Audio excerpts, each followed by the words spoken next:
नमस्कार दोस्तों, एक बार फिर से आपका स्वागत है अपने चैनल स्टडी पॉइंट मौर्य में। दोस्तों, आज की इस क्लास में मैं आपको लेसन नंबर 16 कराने जा रहा हूँ, जिसका नाम है मौलिक अधिकार तथा मौलिक कर्तव्य। यह लेसन उन छात्रों के लिए है जो छात्र अपनी 10वीं की पढ़ाई NIOS से कर रहे हैं, अर्थात national institute of open learning. अर्थात जो छात्र CBSE से अपनी पढ़ाई 10वीं नहीं कर रहे, वो ओपन से 10वीं क्लास कर रहे हैं, वो भी NIO से, तो सिलेबस के अकॉर्डिंग वो 16वां लेसन जो है वो पेपर में आ रहा है। तो आइए बिना देरी किए स्टार्ट करते हैं अपना लेसन। इसका नाम है मौलिक अधिकार तथा मौलिक कर्तव्य। क्लियर है साथियों? चलिए आइए यहाँ से पढ़ते हैं, थोड़ा सा परिचय पढ़ लेते हैं। परिचय में क्या लिखा है दोस्तों? आजकल यहाँ से पढ़ेंगे। आजकल शिक्षा का अधिकार, सूचना का अधिकार तथा शांति पूर्ण विरोध करने का अधिकार जैसे प्रावधानों का बार बार प्रयोग किया जाता है। कई बार आपको ऐसा लगता है कि हमारे कुछ अधिकार हैं, साथ ही हमें अन्य किसी व्यक्ति से या अपने शिक्षकों के द्वारा बताया जाता है कि हमारे अन्य व्यक्तियों, समाज, राष्ट्र या मानवता के प्रति कुछ कर्तव्य हैं। परंतु क्या आप सोच सकते हैं कि सभी व्यक्ति अपने मौलिक अधिकारों का प्रयोग कर रहे हैं या दायित्व या कर्तव्य का पालन कर रहे हैं? संभवतः नहीं। परंतु इस बात से सब सहमत होंगे कि कुछ अधिकार ऐसे हैं जिनका प्रत्येक व्यक्ति को प्रयोग करना चाहिए। विशेषकर हमारे देश जो है भारत जैसे लोकतांत्रिक देश में ऐसे कुछ अधिकार हैं जो प्रत्येक व्यक्ति या नागरिक को आवश्यक रूप से प्राप्त है। वैसे ही ऐसे कुछ कर्तव्य हैं जिनका पालन लोकतंत्र में प्रत्येक नागरिक को करना होता है। इसी कारण भारत का, दोस्तों यहाँ से जरा ध्यान दीजिएगा, भारत का संविधान नागरिकों को कुछ अधिकार प्रदान करता है। ये अधिकार ही मौलिक अधिकार कहलाते हैं। अगर परीक्षा में पूछा था मौलिक अधिकार क्या है, तो आपको लिखना है भारत का संविधान नागरिकों को कुछ अधिकार प्रदान करता है। ये अधिकार ही मौलिक अधिकार कहलाते हैं। क्लियर हो गया? इसके अलावा, अतिरिक्त का मतलब होता है अलावा, इसके अतिरिक्त भारतीय संविधान में कुछ मूल कर्तव्य सूचीबद्ध हैं जिनका प्रत्येक नागरिक द्वारा पालन किए जाने की आशा की जाती है। ये क्या है? मौलिक कर्तव्य कहलाते हैं। इस पाठ में मौलिक अधिकारों तथा मौलिक कर्तव्यों के विषय में विस्तार पूर्वक से चर्चा की गई है। क्लियर हो गया? अब चलते हैं इसकी मेन लाइन पे। दोस्तों, मेन लाइन क्या है, जरा ध्यान से हम समझेंगे। ठीक है, देखो यहाँ से स्टार्ट करते हैं। अधिकार जो होता है लोगों के बीच में पारस्परिक संबंध एवं क्रिया के नियम है। ठीक है, ये एक नियम है दोस्तों। एक क्या है? परस्पर रूप से एक संबंध बनाते हैं और उसमें क्रिया करते हैं। जैसे एक अच्छा सा एग्जाम्पल यहाँ देखा है। उदाहरण के लिए, यदि किसी व्यक्ति को जीवन जीने का अधिकार है, किसी व्यक्ति को जीने का अधिकार मतलब मरने का देवा अधिकार नहीं, जीने का अधिकार है, तो इसका अर्थ है कि किसी दूसरे व्यक्ति को किसी की जान लेने का अधिकार नहीं है। अगर कोई व्यक्ति, मान लो ये व्यक्ति है राम, जो है वो जीना चाहता है। क्या चाहता है? अपनी लाइफ में जीना चाहता है। ठीक है, लंबा जीना चाहता है, पर जिएगा कैसे? जीने के लिए कोई दूसरे व्यक्ति का कोई हस्तक्षेप नहीं होना चाहिए, या उसकी ये नहीं उसकी जान ले ले ना। तो जीवन जीने का अधिकार भी हमारे भारतीय संविधान के अनुच्छेद 21 में है। ठीक है, चलिए आगे चलते हैं। क्लियर हो रहा है ये सारा टॉपिक? अधिकार किसी व्यक्ति द्वारा अपेक्षित ऐसे अधिकार है जो उनके स्वयं के व्यक्तित्व के विकास के लिए आवश्यक है। जी हाँ दोस्तों, जो हमारे पास अधिकार हमें मिले हैं उसका मूल कर्तव्य होता है कि व्यक्तित्व के विकास के लिए आवश्यक है। जैसे मान लो मैं हूँ, चाहे आप हैं, हमें कोई भी नौकरी हम करें, कहीं भी आए और जाएं, हम कुछ भी खाएं पिए, तो इसका अर्थ क्या है कि व्यक्तित्व का विकास हो रहा है, व्यक्तित्व के विकास के लिए आवश्यक है तथा समाज या राज्य द्वारा मान्यता प्राप्त है। जो अधिकार है दोस्तों, वो समाज और राज्य द्वारा दी जाती है, उसे मान्यता प्रदान की गई कि सभी व्यक्ति आराम से जो भी कार्य करना चाहते हैं वो कर सकते हैं। वही अधिकार है। अधिकार स्वतंत्रता या हकदारी के कानूनी, सामाजिक तथा नैतिक सिद्धांत है। जी हाँ दोस्तों, अधिकार जो है वो स्वतंत्र है। हमें जो अधिकार मिले, जैसे मान लो कि मुझे कहीं आना और जाना है, ठीक है, मैं तो स्वतंत्र रूप से आ और जा सकता हूँ। मैं कुछ भी नौकरी करूँ, कोई भी नौकरी करूँ, तो ये क्या है, यही तो मेरी स्वतंत्रता है, यही मेरा क्या है, अधिकार हम मुझे मिला है। क्लियर हो गया। सामाजिक अथवा नैतिक सिद्धांत है। कानूनी व्यवस्था, सामाजिक परंपरा अथवा नैतिक सिद्धांतों के अनुसार अधिकार मूलभूत आदर्श नियम है जो लोगों को कुछ करने अथवा कुछ पाने का हक देते हैं। क्लियर है। अधिकार जो है दोस्तों वो क्या है, लोगों को कुछ करने अथवा अथवा कुछ पाने का हक देते हैं। मैं जैसे अच्छी नौकरी पाऊँ और मैं कोई भी कहीं पे भी आऊँ और जाऊँ, मैं कोई भी काम करूँ, तो यही क्या है दोस्तों, अधिकार जो है ये हमें क्या कर देते हैं, कुछ पाने के लिए हक देते हैं। अधिकार सामान्यतः जो है दोस्तों समाज अथवा संस्कृति के आधार पर स्तंभों के रूप में किसी भी सभ्यता के मूल माने जाते हैं। क्लियर है। मतलब किसी भी एक देश के लिए आधारभूत चीज मान जाती है कि किसी व्यक्ति के पास अधिकार है तो उस देश का जल्दी विकास होगा। ठीक है, आगे चलते हैं। परंतु अधिकारों का वास्तविक अर्थ तभी है जब व्यक्ति अपने कर्तव्य का पालन करता है। देखो, अगर मुझे अधिकार मिला है तो उसका सही रूप से मैं उसका पालन भी करना चाहिए। क्लियर है। जब व्यक्ति अपने कर्तव्य का पालन करते हैं, कर्तव्य किसी व्यक्ति से कुछ किए जाने की अपेक्षा करता है। जैसे मेरा काम है कुछ करने की, जो कर्तव्य है दोस्तों, तो वो क्या चाहता है कि व्यक्ति कुछ करे। जैसे उदाहरण के लिए अपने बच्चे का ठीक से ध्यान रखना माता पिता का कर्तव्य है। हमारे माता पिता का यह कर्तव्य है कि वे अपने बच्चों का ढंग से ध्यान रखें। ठीक है, आपके भी अपने माता पिता के प्रति कर्तव्य है। जी हाँ दोस्तों, आपके भी अपने माता पिता के प्रति कर्तव्य है। अध्यापक का कर्तव्य है कि वे अपने छात्रों को शिक्षित करें। वास्तव में अधिकतर अधिकार तथा कर्तव्य जीवन रूपी गाड़ी के दो पहिए हैं। किसी भी व्यक्ति के जीवन को चलाने के लिए बेटा अधिकार और कर्तव्य ये दोनों का होना जरूरी है, तभी ये हमारा जीवन जो है वो आगे की तरफ चल सकता है। क्या मेरी बात क्लियर हो रही है? आगे चलते हैं। जिनके ठीक से पालन से जीवन सरलता से चल सकता है। क्लियर है। अब आगे चलते हैं दोस्तों। बस आपको ये पढ़ना है, ये वाला पैराग्राफ जो ऊपर अंडरलाइन करवाया वो, और इसको पढ़ना है ध्यान से। इसके अलावा हम चलेंगे अपने मेन मुद्दे पे। अधिकार तथा कर्तव्य के एक दूसरे के पूरक बन जाते हैं। पूरक का मतलब होता है जो एक के बिना दूसरी अधूरी है। ठीक है, जैसे दोस्तों कार और पेट्रोल हो गया। तो दोस्तों कार और पेट्रोल जो है ये एक दूसरे के पूरक है, जो एक दूसरे के बिना अधूरी है। उसी प्रकार अधिकार तथा कर्तव्य एक दूसरे के पूरक माने जाते हैं। दोनों के ठीक से पालन करने से जीवन बहुत ही आसान बन जाता है। अधिकार वे हैं जो हम अपने लिए दूसरों द्वारा किए जाने की आशा करते हैं, जबकि कर्तव्य वे कार्य हैं जो हम दूसरों के प्रति करते हैं। जैसे हम अपने माता पिता का आदर करते हैं। ठीक है ना। अधिकार जो होता है वो स्वयं अपनी जरूरत के लिए होता है, और कर्तव्य जो होता है हम दूसरों के लिए करते हैं। क्लियर है। एक परिभाषा ये भी अंडरलाइन कर लें दोस्तों, ये इंपॉर्टेंट है। ठीक है। इस तरह अधिकार दूसरों के अधिकारों का सम्मान करने के दायित्वों के साथ मिलते हैं। ये दायित्व जो अधिकारों के साथ जुड़े होते हैं कर्तव्य कहलाते हैं। क्लियर है। तो जरूर इसको याद करना। अब आगे चलते हैं दोस्तों मेन, ये कुछ खास नहीं है। जी हाँ, मौलिक अधिकार। मौलिक अधिकार में चलते हैं दोस्तों।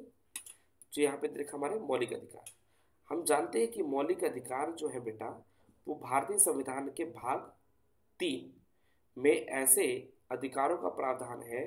संविधान भारतीय नागरिकों को 6 मौलिक अधिकार प्रदान करता है। तो 6 मौलिक अधिकार कौन कौन से दोस्तों, जिसका नाम हमें स्क्रीन पर दिख रहा है। पहला समानता का अधिकार, दूसरा स्वतंत्रता का अधिकार, तीसरा शोषण के विरुद्ध अधिकार, चौथा धार्मिक स्वतंत्रता का अधिकार, पांचवा संस्कृति एवं शिक्षा संबंधी अधिकार, और छठा है संवैधानिक उपचारों का अधिकार। ठीक है। ये हमारे भारतीय संविधान में 6 मौलिक अधिकार दिए गए हैं, ठीक है। लेकिन पहले आपको बताना चाहता हूँ, इसमें पहले सबसे पहले दोस्तों क्या था कि सबसे पहले हमारे 7 मौलिक अधिकार थे, ठीक है। जैसा यहाँ पे मैं बताने जा रहा हूँ, क्या आप जानते हैं मूल संविधान में 7 मौलिक अधिकार दिए गए थे, ठीक है। ऊपर वर्णित जो है 6 अधिकारों के अलावा संपत्ति का अधिकार भी था। पहले क्या था बेटा, क्या क्या था पहले बच्चों, संपत्ति का अधिकार भी था, ठीक है। चूंकि मतलब क्योंकि इस अधिकार की वजह से समाजवाद तथा संपत्ति के न्याय संगत वितरण के लक्ष्य को प्राप्त करने में अनेक समस्याएं आ रही थी। अंततः 1978 में 44वां संविधान संशोधन हुआ, इसे मौलिक अधिकार की सूची से हटा दिया गया। क्लियर। हालांकि इसके हट जाने से यह अर्थ नहीं है कि हम संपत्ति अर्जित करने, रखने और बेचने का अधिकार नहीं रखते। नागरिकों का भी यह अधिकार है, परंतु अब यह मौलिक अधिकार न होकर के क्या बन गया, कानूनी अधिकार बन गया। पहले दोस्तों क्या था हमारा जो ये संपत्ति का अधिकार था, जो संपत्ति का अधिकार था वह क्या बन गया, अब नागरिकों का भी यह अधिकार बन गया है, परंतु अब यह मौलिक अधिकार नहीं है, ये क्या बन गया, सिर्फ कानूनी अधिकार बन गया है। क्लियर हो गया। अब आइए चलते हैं आगे। आगे क्या क्या था हमारा टॉपिक। अब हाँ, हमारे जो मौलिक अधिकार है अब उनके बारे में हम एक एक करके पढ़ेंगे, ठीक है। उसका सिर्फ हम हेडिंग पढ़ेंगे, बाकी आप अपनी बुक से या इसकी वीडियो को पॉज करके आप इसमें और भी पढ़ सकते हैं। पहला जो है दोस्तों हमारे मौलिक अधिकारों में सबसे पहला जो है उसका नाम है कौन सा अधिकार, समानता का अधिकार। दोस्तों समानता का अधिकार भारतीय संविधान के अनुच्छेद 14 से 18 तक में इसकी व्याख्या की। लेकिन आपको एक बात बताना चाहता हूँ, जो हमारे ये जो मौलिक अधिकार है जो हम पढ़ रहे हैं, मौलिक अधिकार जो है दोस्तों वो यूएसए से लिया गया। कहाँ से लिया गया, यूएसए मतलब अमेरिका से लिया गया। क्लियर हो गया। तो पहला यहाँ पे क्या कहता है, समानता का अधिकार। समानता का अधिकार भारतीय संविधान के अनुच्छेद 14 से 18 में इसकी व्याख्या की गई है। और क्या व्याख्या की गई है, साथ ही यह धर्म, नस्ल, जाति, लिंग या जन्म स्थान के आधार पर किसी के साथ भेदभाव को रोकता है। क्लियर है दोस्तों। यहाँ पे इसके अंदर देखो पहला पॉइंट कहता है कानून के समक्ष समानता। जी हाँ दोस्तों, कोई भी कानून जो है, ठीक है, कि कोई भी कानून होता है दोस्तों वो सभी के लिए समान है।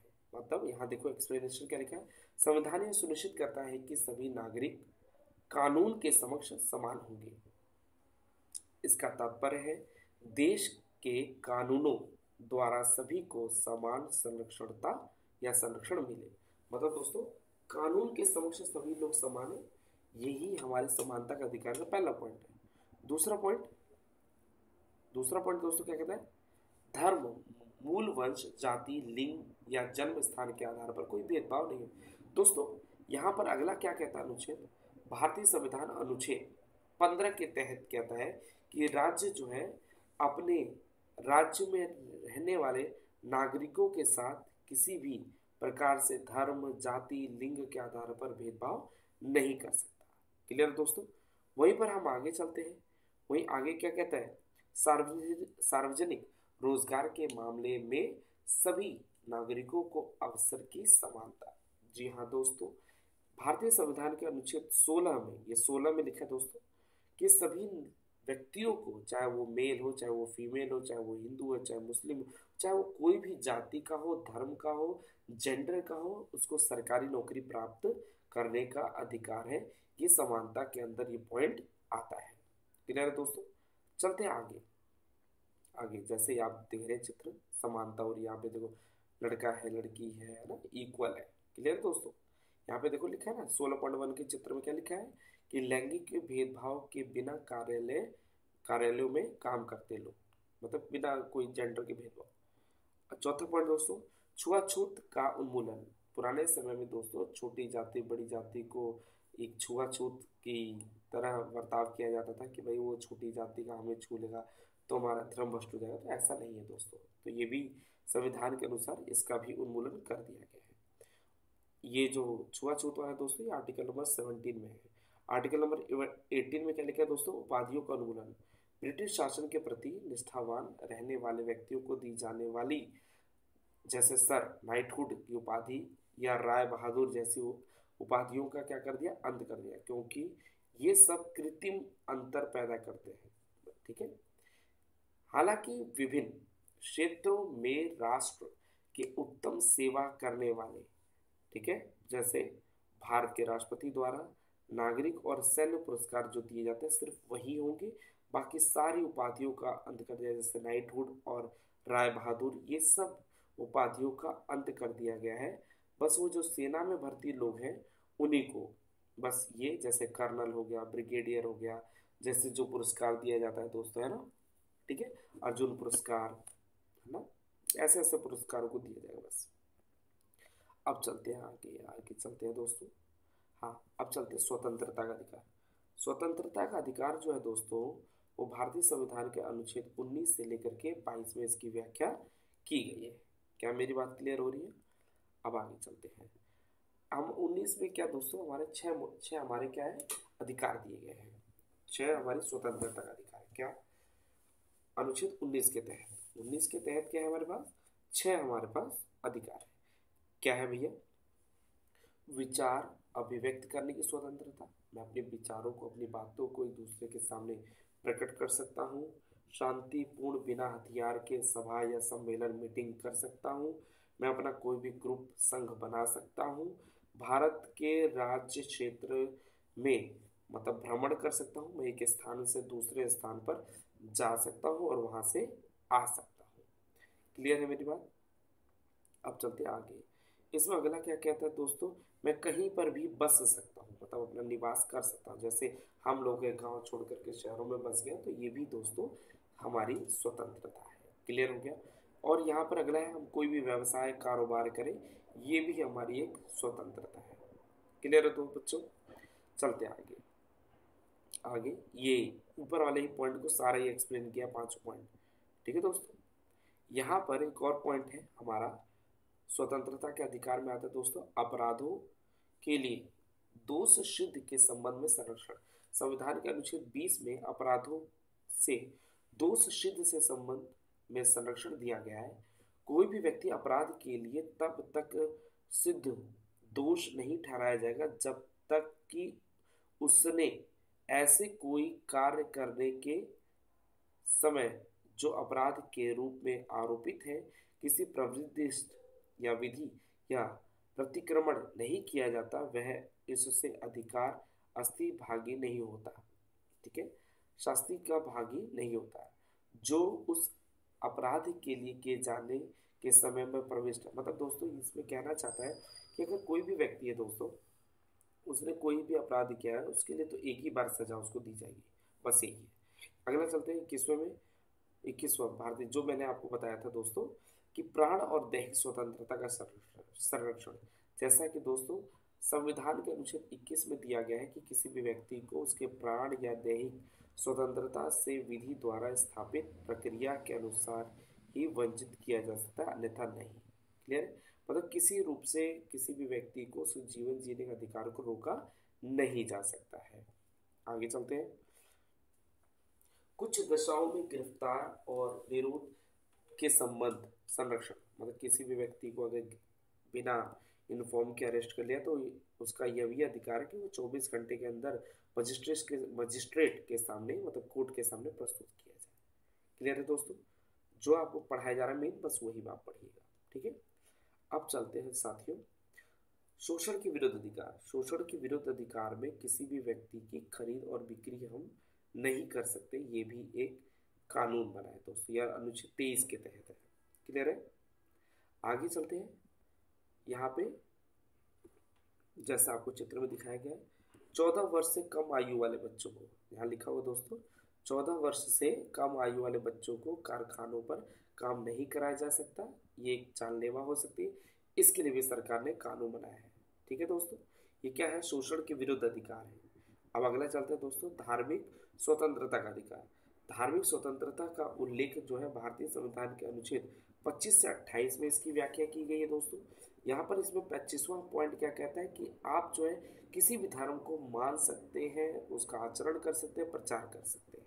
ठीक है, मैं किसी भी धर्म को मानूं, मैं चाहे मैं अगर मैं हिंदू हूँ तो मैं मुस्लिम बन सकता हूँ, मुस्लिम हूँ तो मैं क्रिश्चियन बन सकता हूँ, और क्रिश्चियन है तो मैं मुस्लिम बन सकता हूँ और हिंदू बन सकता हूँ। क्लियर दोस्तों, ये भी हमारे भारतीय संविधान की एक अच्छी विशेषता है कि मैं किसी भी धर्म का पालन करूँ, उसका प्रचार प्रसार करूँ, ये मुझे कोई रोक टोक नहीं है।